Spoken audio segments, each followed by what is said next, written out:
Hey everyone, it's Alexander Robinson. Welcome to the channel, and welcome back to my retro review series for the first 4 Mission Impossible movies before the final reckoning. We are halfway there, and now we're getting into where the series actually starts to find its footing.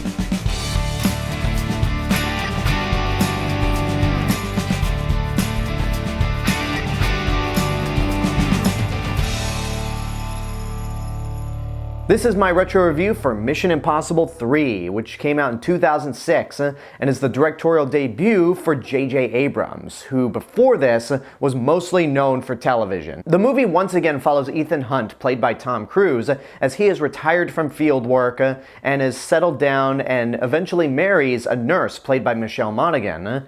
It's not too long, however, before he's called back into service. He is tasked with locating this potentially biohazard weapon called the Rabbit's Foot, and he's also in a race against an arms dealer, played by Seymour Hoffman, who doesn't like the fact that the IMF is on his trail, so he decides to make things personal towards Ethan Hunt in this search for the Rabbit's Foot. So Mission Impossible 2 came out 6 years prior to this film, and at the time it was the highest grossing film in the franchise and ended up being the highest grossing movie of the year 2000. It's a shame that it really did suck ass, but I've talked enough about that movie. We're moving on to Mission Impossible 3, where it seemed like people were aware of how bad 2 was.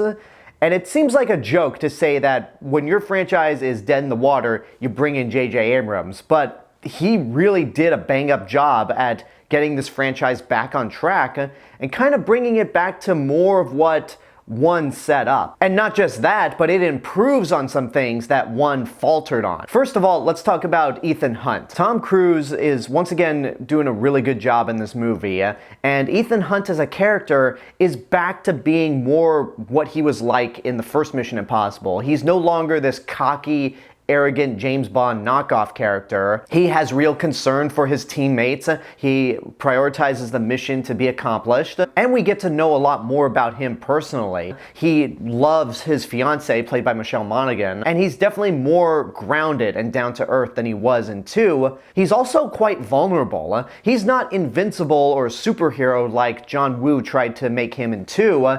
He actually is down and out a lot in this movie, and it makes him feel more like a real character. Another aspect of the movie that I think is a major improvement is the team. The team in the first movie was pretty nondescript, and the movie actually had 2 teams.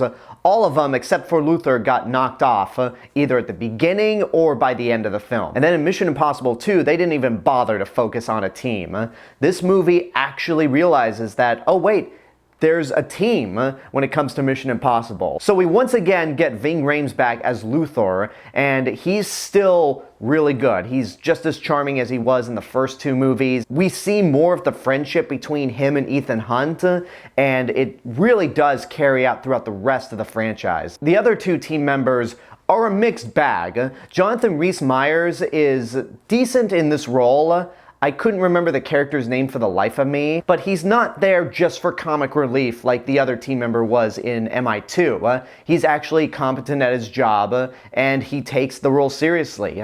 And then you also have Maggie Q in this movie, who is really cool. She is a cool character in this movie. She has a lot of personality. But the problem with these 2 team members, these 2 characters, is that I don't feel like there was enough time dedicated to them. Like, Maggie Q is really cool. I wish we knew a little more about her character rather than just being a really cool spy. But you know what? These 2 characters are a big step up from the last 2 movies. So they still haven't cracked down the team for these movies yet, but it's a start. However, we do get the introduction to Benji, played by Simon Pegg, who in this film is basically a very small supporting role. He is basically one of the tech guys working at IMF. He's not a field agent yet, but he does make a lasting impression, and of course would go on to be a big part in the rest of the franchise. Laurence Fishburne is also in this movie, playing the director of the IMF, and he's just there to be cool. He doesn't really get a whole lot to do in this movie. He's not a deep character by any sense, but he's having fun in this role. Billy Crudup is also in this movie, and he does a good job, but he's much like Jean Reno in the first Mission Impossible, where he starts off being a good guy and an ally to Ethan Hunt, but as the film goes on, he eventually turns heel. I can't believe I actually said that, and ends up being a villain. He's fine. Now, speaking of villains, let's talk about Philip Seymour Hoffman, who is hands down the best villain that this franchise has had. The movie actually opens up with a sequence that happens at the end of the second act, where he is threatening to kill Ethan Hunt's fiancée in front of him. And it's right then and there we get a sense of how dangerous this guy is, that he is somebody you do not want to mess with. Later on in the movie, when Ethan Hunt wears a mask to disguise himself as Owen Davian, and Davian ends up getting kidnapped for information, the first thing he asks Ethan is, do you have a wife, a girlfriend? Because if you do, I'm gonna find her and I'm gonna hurt her and kill her. If the first words that come out of someone's mouth when you wrong them is them trying to threaten your spouse, that's like bad news right there, and he really does make for a great villain. Philip Seymour Hoffman does a fantastic job in the role, and it still makes me really sad that we lost him 11 years ago. I can't believe it's been that long since we lost Philip Seymour Hoffman, but he truly was a great actor and easily the best villain in the Mission Impossible franchise. The action scenes are pretty good, but unfortunately they suffer from a lot of quick cuts, choppy editing, and a lot of close-up shots as well. Watching this film, I for a second thought that this was directed by Michael Bay because it has that very frantic cinematography, and even sometimes the way the movie looks like something that Michael Bay would have directed, which I guess isn't a surprise because J.J. Abrams was actually a co-writer for Armageddon, so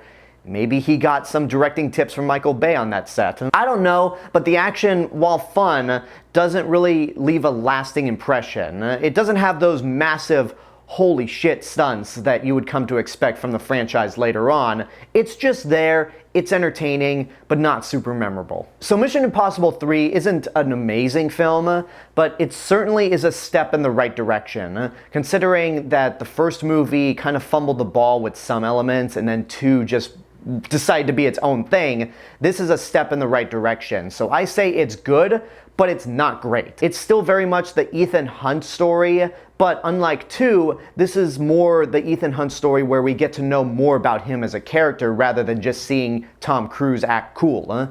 The team is given a little more focus, but it's not quite enough. The action is fun, but it doesn't really leave a lasting impression, and this movie has the best villain in the franchise by far. So it's a lot of fun, and also I have to mention this before I end the review. This movie has the single greatest shot of Tom Cruise running, and I also think it's the shot where it ended up being a running joke, sorry for the pun, because Tom Cruise has been running his entire career, but I think it's that one tracking shot where the jokes really started piling up, like, wow, this guy runs a lot. It's a fun movie. It's not a masterpiece, but it would lay the groundwork for the masterpieces that would come later on in the franchise. And there you go, that's my review for Mission Impossible 3. I hope you enjoyed it. Now next week, we are wrapping up this retro review series with my favorite of the franchise, Mission Impossible Ghost Protocol. I have talked about this movie a handful of times on this channel, but now I finally get to review it and tell you why it's my favorite of all the Mission Impossible movies. So until then, I want to thank you guys so much for watching this video, and I also want to give a special thank you to my subscribers and YouTube members right over here. You guys are the reason why this channel continues to grow every day, and if you want to help to financially support the channel, you could do so via YouTube memberships for as little as $1.99 a month. But until next time, I want to know what you guys think about Mission Impossible 3. Whatever your opinions are, let me know in the comments below. Don't forget to like the video, subscribe to the channel, and hit the bell button to get notifications. If you want to find me elsewhere on the internet, you can find me on these social media platforms and my theme park and travel channel right here on YouTube. I'll see you guys in the next video, but until then, have a good day and take care of yourselves.